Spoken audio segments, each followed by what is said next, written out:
Okay, here goes. So this video that you're about to see, I actually filmed middle of last week.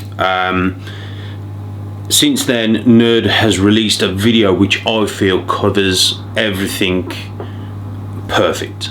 I'll put a link to Nerd's video in the description box below, along with all my information and all my contact deals, etc, etc. And for me, their video covered absolutely everything. Gavin over at Nerd was the guy that introduced us to a lot of combos and to a lot of morphs that we now have in all our collections. This video that I did, I wasn't going to release it like I said, but everyone or a few people that when I commented on Nerd's video actually suggested to upload my video, and you guys know I am a fan of the Spider due to the fact it got me into this amazing hobby. With that being said, I'm going to shut up, I'm going to cue the intro, and I hope you guys watch this video with an open mind, and again, just sit there, take back, listen, and just before you start bashing each other or bashing breeders in the comment box below, just have a bit of thought, and take a bit of care and a bit of process behind whatever you're going to write. Okay, so for now, stay tuned, let's cue the intro.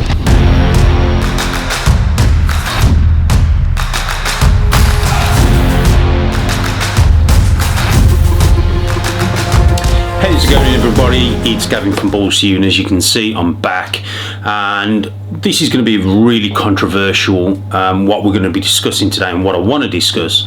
As you guys know, here in the UK, the sale of the Spider gene, whether that be the single gene or in combos, has been banned at the IHS show. What does that mean? What it basically means is you cannot sell the Spider, whether it be in single form or in combo form, at these shows.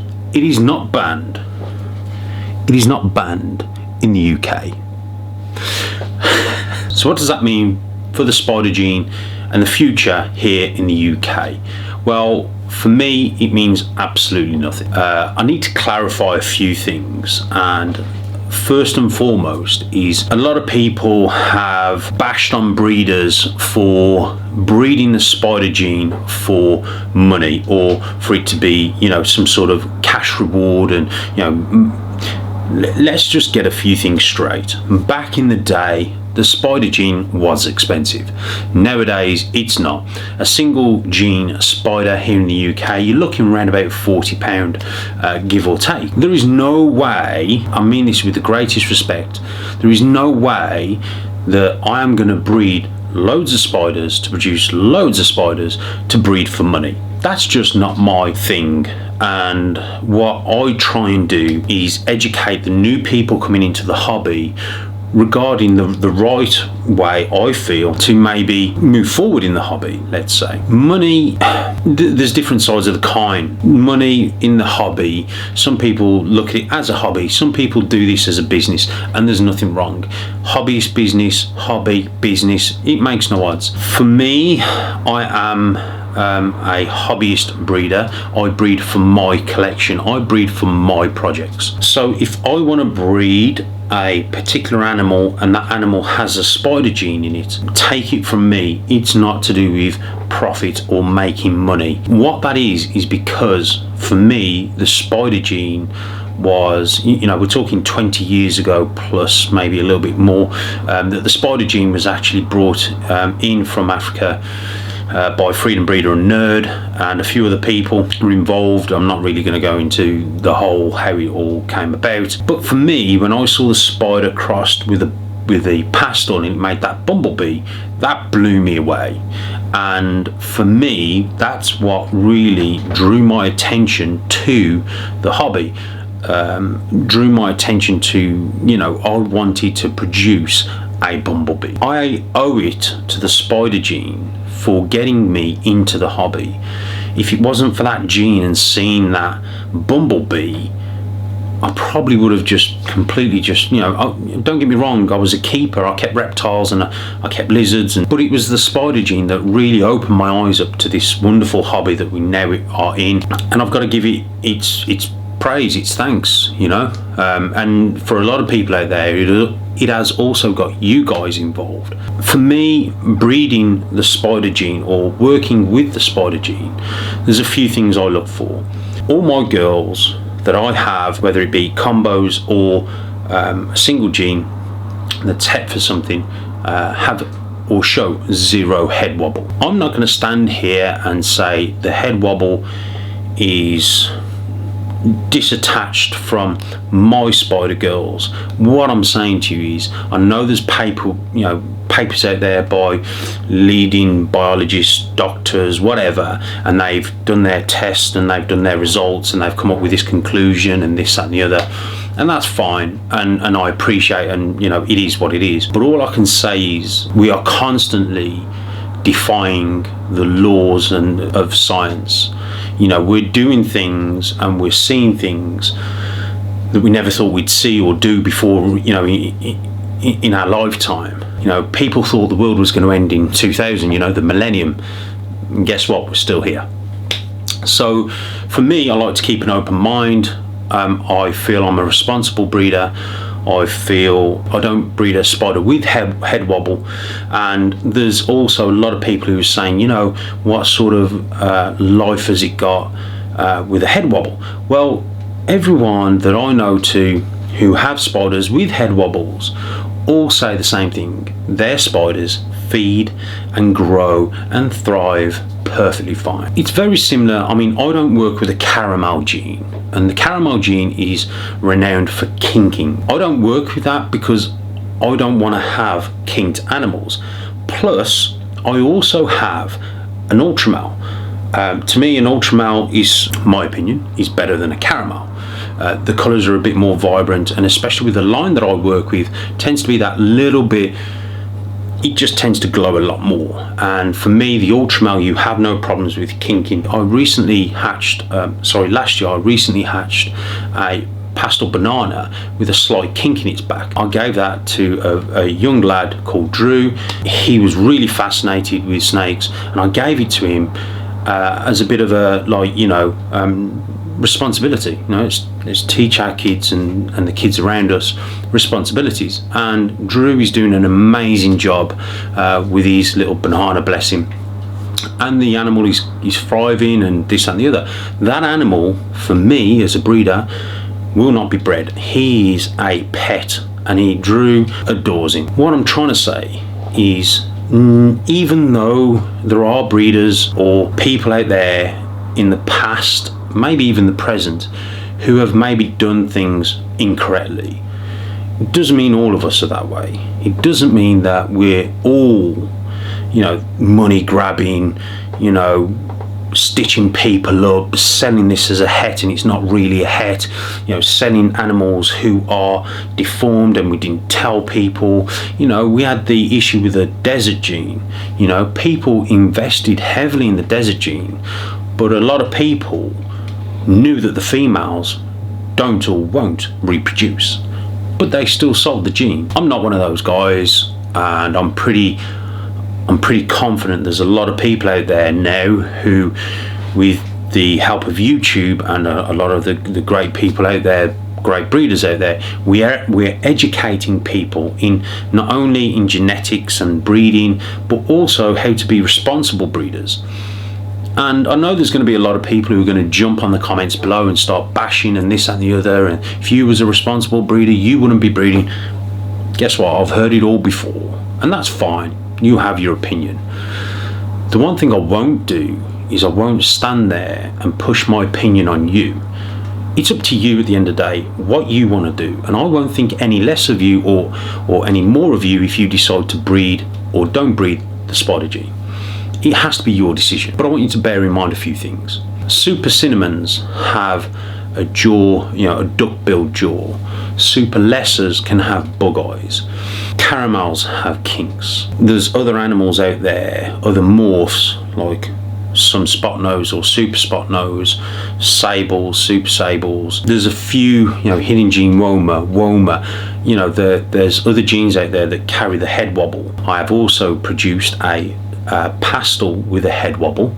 Unfortunately, that pastel didn't make it, but I certainly wouldn't have bred from it. And so far, the females that I have with the spider gene in them, babies that they've produced, haven't given me any signs of a head wobble. The other thing that I see a lot of is I see a lot of people saying, I've just brought a spider, or I've just brought a bumblebee or a spider combo, and the breeder never told me it had got a head wobble. That is bad.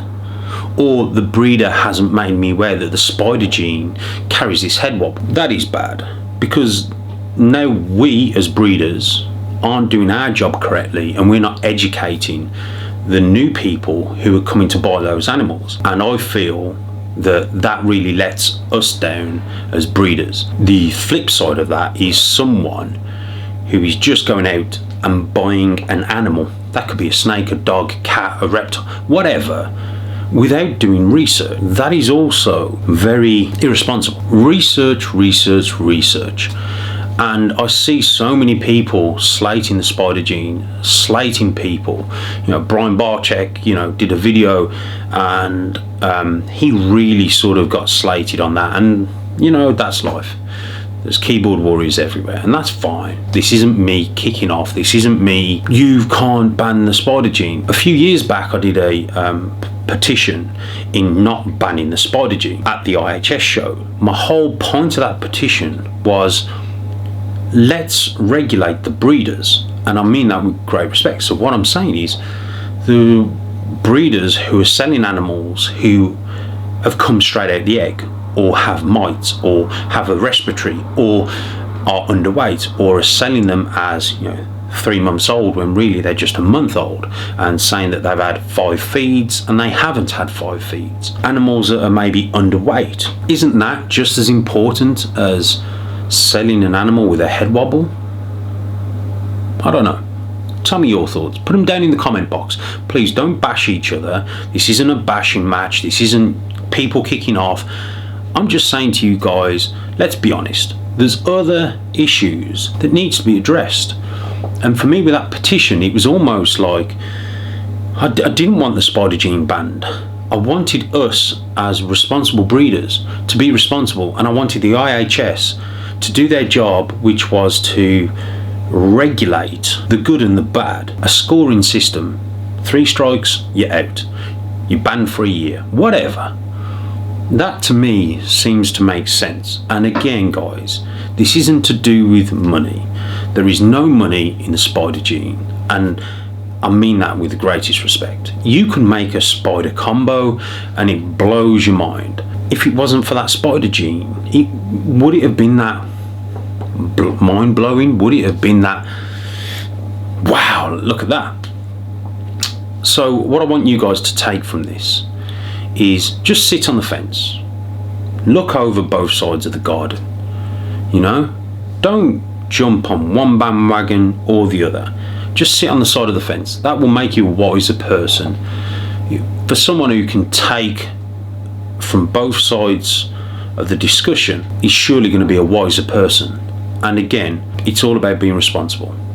And that's what I want to say about these old videos that are popping up again, saying the spider gene this, the spider gene that. It is what it is. And there's a lot of people out there who, they show the spider wobble, and there's different levels of that wobble, and there are certainly some which I would say, yes, if they're turning around in them, tying themselves up in knots, that isn't good, and that quality of life is questionable. But it's not fair to tarnish all the spider or all the breeders with that same brush. There's a lot of spider combos out there that don't wobble. There's a lot of spider genes out there, combos that have no issues whatsoever and show no issues. I've had a female and I've grown her up from a hatch, and she's just a spider het hypo, and not once has she ever wobbled or missed her food. Not once has she shown me any signs of crazy twirling, and neither have her babies. And I can say that because that's my proof. That's, I've seen this over the years.